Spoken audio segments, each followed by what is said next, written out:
ಕನ್ನಡ ಕಿರುತೆರೆಯ ಖ್ಯಾತ ನಟಿ ಭವ್ಯ ಗೌಡ ಮತ್ತೆ ಧಾರಾವಾಹಿಯಲ್ಲಿ ಮಿಂಚಲು ರೆಡಿಯಾಗಿದ್ದರು. ಗೀತಾ ಧಾರಾವಾಹಿ ಮೂಲಕ ಕನ್ನಡ ಕಿರುತೆರೆಯಲ್ಲಿ ಮಿಂಚಿದ್ದ ಭವ್ಯ ಅವರಿಗೆ ಆ ಧಾರಾವಾಹಿ ದೊಡ್ಡ ಮಟ್ಟದಲ್ಲಿ ಸಕ್ಸಸ್ ತಂದುಕೊಟ್ಟಿತು. ಗೀತಾ ಬಳಿಕ ಭವ್ಯ ಗೌಡ ಬಿಗ್ ಬಾಸ್ ಮನೆಗೆ ಎಂಟ್ರಿ ಕೊಟ್ಟರು. ಬಿಗ್ ಬಾಸ್ ಮನೆಯಲ್ಲೂ ಭವ್ಯ ಪ್ರೇಕ್ಷಕರನ್ನ ರಂಜಿಸುವ ಮೂಲಕ ಅನೇಕ ದಿನಗಳು ಬಿಗ್ ಮನೆಯಲ್ಲಿದ್ದರು. ಬಿಗ್ ಬಾಸ್ನಿಂದ ಹೊರಬಂದ ಬಳಿಕ ಭವ್ಯ ಮತ್ತೆ ಧಾರಾವಾಹಿಯಲ್ಲಿ ಮಿಂಚಲು ಸಿದ್ಧರಾಗಿದ್ದರು. ಕನ್ನಡ ಧಾರಾವಾಹಿ ಮೂಲಕ ಕಿರುತೆರೆ ಪ್ರೇಕ್ಷಕರ ಮುಂದೆ ಬರಲು ರೆಡಿಯಾಗಿದ್ದರು. ಎಲ್ಲವೂ ಅಂದುಕೊಂಡಂತೆ ಆಗಿದ್ದರೆ ಕನ್ನಡ ಧಾರಾವಾಹಿ ಪ್ರಸಾರವಾಗಬೇಕಿತ್ತು. ಆದ್ರೀಗ ಭವ್ಯ ಗೌಡ ಅವರ ಕಾರಣದಿಂದ ಧಾರಾವಾಹಿ ನಿಂತು ಹೋಗಿದೆ. ಇದು ಕನ್ನಡ ತಂಡಕ್ಕೆ ದೊಡ್ಡ ಶಾಕ್ ಆಗಿದೆ. ಇನ್ನೇನು ಧಾರಾವಾಹಿ ಪ್ರಸಾರವಾಗಬೇಕು ಎನ್ನುವಷ್ಟೊತ್ತಿಗೆ ಕೊನೆ ಕ್ಷಣದಲ್ಲಿ ಧಾರಾವಾಹಿ ಪ್ರಸಾರವನ್ನ ನಿಲ್ಲಿಸಲಾಗಿದೆ. ಇದು ಇಡೀ ವಾಹಿನಿ ಹಾಗೂ ಸೀರಿಯಲ್ ತಂಡಕ್ಕೆ ದೊಡ್ಡ ಆಘಾತವಾಗಿದೆ. ಕನ್ನಡ ಕಿರುತೆರೆಯಲ್ಲಿ ಬಹುನಿರೀಕ್ಷೆ ಹುಟ್ಟುಹಾಕಿದ್ದ ಸೀರಿಯಲ್ ಕರ್ಣ. ಕನ್ನಡತಿ ಸೀರಿಯಲ್ ಬಳಿಕ ನಟ ಕಿರಣ್ ರಾಜ್ ಅಭಿನಯಿಸುತ್ತಿರುವ ಧಾರಾವಾಹಿ ಇದು.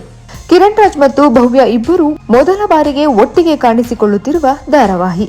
ಹೀಗಾಗಿ ಕರ್ಣನ ಬಗ್ಗೆ ವೀಕ್ಷಕರಲ್ಲಿ ಕುತೂಹಲ ಸ್ವಲ್ಪ ಜಾಸ್ತಿಯೇ ಇತ್ತು. ರಿಲೀಸ್ ಆಗಿದ್ದ ಮೊಟ್ಟ ಮೊದಲ ಪ್ರೋಮೋದಲ್ಲಿ ಡಾಕ್ಟರ್ ಕಿರಣ ವೀಕ್ಷಕರ ಮನಸ್ಸು ಗೆದ್ದಿದ್ದರು.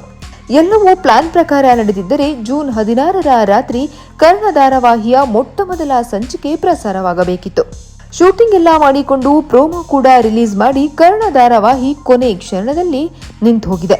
ಅಷ್ಟಕ್ಕೂ ಕನ್ನಡ ಧಾರಾವಾಹಿ ನಿಂತಿದ್ಯಾಕೆ? ಭವ್ಯ ಗೌಡ ಮಾಡಿದ್ದಾದರೂ ಏನೋ? ಕನ್ನಡ ಧಾರಾವಾಹಿಯಿಂದ ಭವ್ಯ ಗೌಡ ಕಿಕ್ಔಟ್ ಆದ್ರ?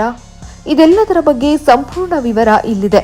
ಆದರೆ ಇದನ್ನ ನೋಡುವ ಮೊದಲು ನಮ್ಮ ಚಾನೆಲ್ನ ಸಬ್ಸ್ಕ್ರೈಬ್ ಮಾಡೋದನ್ನ ಮಾತ್ರ ಮರಿಬೇಡಿ. ಜಿ ಕನ್ನಡ ವಾಹಿನಿಯಲ್ಲಿ ಜೂನ್ 16ರ ರಾತ್ರಿ ಕನ್ನಡ ಧಾರಾವಾಹಿ ಪ್ರಸಾರವಾಗುವುದು ಖಚಿತವಾಗಿತ್ತು. ಹೀಗಿರುವಾಗಲೇ ಜಿ ಕನ್ನಡ ವಾಹಿನಿಯ ಪ್ರತಿಸ್ಪರ್ಧಿ ಚಾನೆಲ್ ಜೂನ್ 14ರಂದು ಕೋರ್ಟ್ ಮೆಟ್ಟಿಲೇರಿತ್ತು. ಕನ್ನಡ ಧಾರಾವಾಹಿ ಪ್ರಸಾರವಾಗಬಾರದೆಂದು ಕೋರ್ಟ್ನಿಂದ ಪ್ರತಿಸ್ಪರ್ಧಿ ಚಾನೆಲ್ ಸ್ಟೇ ಆರ್ಡರ್ ತಂದಿದೆ. ಇದೇ ಕಾರಣಕ್ಕೆ ಪ್ರಸಾರವಾಗಬೇಕಿದ್ದ ಕನ್ನಡ ಧಾರಾವಾಹಿಗೆ ತಡೆ ಬಿದ್ದಿದೆ. ಅಷ್ಟಕ್ಕೂ ಪ್ರತಿಸ್ಪರ್ಧಿ ವಾಹಿನಿ ಕನ್ನಡ ಧಾರಾವಾಹಿ ಮೇಲೆ ಸ್ಟೇ ಆರ್ಡರ್ ತಂದಿದ್ದಾದರೂ ಯಾಕೆ ಗೊತ್ತಾ?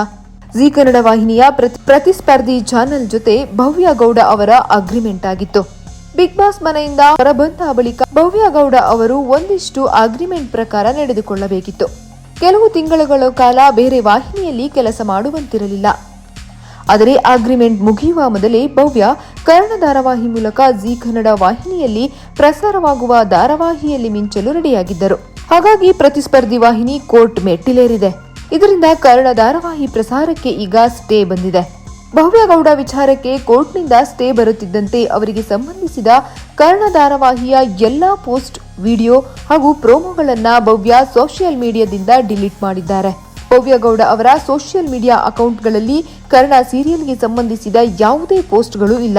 ಕೋರ್ಟ್ನಲ್ಲಿ ಪ್ರಕರಣ ಇತ್ಯರ್ಥವಾಗುವವರೆಗೂ ಕನ್ನಡ ಸೀರಿಯಲ್ಗೆ ಪ್ರಸಾರ ಭಾಗ್ಯವಿಲ್ಲದಂತಾಗಿದೆ. ಅಷ್ಟಕ್ಕೂ ಕನ್ನಡ ಸೀರಿಯಲ್ಗೆ ಭವ್ಯ ಗೌಡ ಅವರೇ ಹೀರೋಯಿನ್ ಅಂತ ಅನೌನ್ಸ್ ಮಾಡಿ ತುಂಬಾ ದಿನಗಳೇ ಆಗಿದೆ. ಪ್ರೋಮೋ ಸಹ ಔಟ್ ಆಗಿ ದಿನಗಳೇ ಕಳೆದಿವೆ. ಇಷ್ಟಾದರೂ ಅಗ್ರಿಮೆಂಟ್ ಬಗ್ಗೆ ಪ್ರತಿಸ್ಪರ್ಧಿ ಚಾನೆಲ್ ಯಾವುದೇ ತಕರಾರು ತೆಗೆದಿರಲಿಲ್ಲ. ಆದ್ರೀಗ ಪ್ರಸಾರದ ದಿನ ನೋಡಿಕೊಂಡು ಸರಿಯಾದ ಸಮಯಕ್ಕೆ ಕೋರ್ಟ್ ಮೆಟ್ಟಿಲೇರಿ ಪ್ರಸಾರಕ್ಕೆ ಸ್ಟೇ ತಂದಿದ್ದಾರೆ. ಏಕಾಏಕಿ ಪ್ರತಿಸ್ಪರ್ಧಿ ಚಾನೆಲ್ ಕೋರ್ಟ್ಗೆ ಹೋಗಿರೋದ್ರಿಂದ ಭವ್ಯ ಗೌಡ ಸಂಕಷ್ಟಕ್ಕೆ ಸಿಲುಕಿದ್ದಾರೆ. ಕನ್ನಡ ಧಾರಾವಾಹಿ ನಿರ್ಮಾಪಕಿ ಶ್ರುತಿ ನಾಯ್ಡು ಅವರು ಸೇರಿದಂತೆ ಇಡೀ ತಂಡಕ್ಕೆ ಇದು ಆಘಾತ ತಂದಿದೆ. ಕನ್ನಡ ಧಾರಾವಾಹಿಯ ಒಂದಿಷ್ಟು ಸಂಚಿಕೆಗಳು ಚಿತ್ರೀಕರಣ ಆಗಲೇ ಮುಗಿದಿವೆ. ಕನ್ನಡ ಸೀರಿಯಲ್ನ ಅದ್ಧೂರಿಯಾಗಿಯೇ ಶ್ರುತಿ ನಾಯ್ಡು ಅವರು ನಿರ್ಮಿಸಿದ್ದಾರೆ. ಇದೀಗ ಸ್ಟೇ ಬಿದ್ದಿರೋದ್ರಿಂದ ಒಂದಷ್ಟು ನಷ್ಟ ಕೂಡ ಆಗಿದೆ. ಇನ್ನು ಕನ್ನಡ ಧಾರಾವಾಹಿ ಪ್ರಸಾರಕ್ಕೆ ತಡೆ ಬಂದ ಬಗ್ಗೆ ನಟ ಕಿರಣ್ ರಾಜ್ ಮಾತನಾಡಿ ವೀಕ್ಷಕರಲ್ಲಿ ಕ್ಷಮೆ ಯಾಚಿಸಿದ್ದಾರೆ. ಧಾರಾವಾಹಿ ಶುರುವಾಗುತ್ತೆ ಎನ್ನುವ ನಿರೀಕ್ಷೆಯಲ್ಲಿದ್ದೆ. 2 ವರ್ಷಗಳ ನಂತರ ಬರುತ್ತಿರುವ ಬಗ್ಗೆ ಕಾತುರತೆ ಕೂಡ ಇತ್ತು. ಆದರೆ ಕಾನೂನು ಸಮಸ್ಯೆಯಿಂದ ಕರ್ಣ ಮುಂದೂಡಿಕೆಯಾಗಿದೆ. ಆದರೆ ಕನ್ನಡ ಧಾರಾವಾಹಿ ಲಾಂಚ್ ಆಗುವುದು ಖಚಿತ.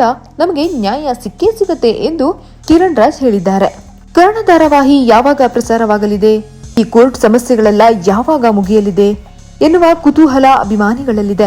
ಆದರೆ ಭವ್ಯ ಅವರೇ ಈ ಧಾರಾವಾಹಿಯಲ್ಲಿ ಮುಂದುವರಿಯುತ್ತಾರಾ ಅಥವಾ ಭವ್ಯ ಜಾಗಕ್ಕೆ ಬೇರೆ ಯಾರಾದರೂ ನಾಯಕಿಯ ಎಂಟ್ರಿ ಆಗುತ್ತಾ? ಇದೆಲ್ಲದರ ಬಗ್ಗೆ ಧಾರಾವಾಹಿ ತಂಡವೇ ಸ್ಪಷ್ಟನೆ ನೀಡಬೇಕಿದೆ. ಆದರೆ ಸದ್ಯಕ್ಕಂತೂ ಕನ್ನಡ ಧಾರಾವಾಹಿ ಪ್ರಸಾರವಾಗುವುದಿಲ್ಲ ಅನ್ನೋದಂತೂ ನಿಜ.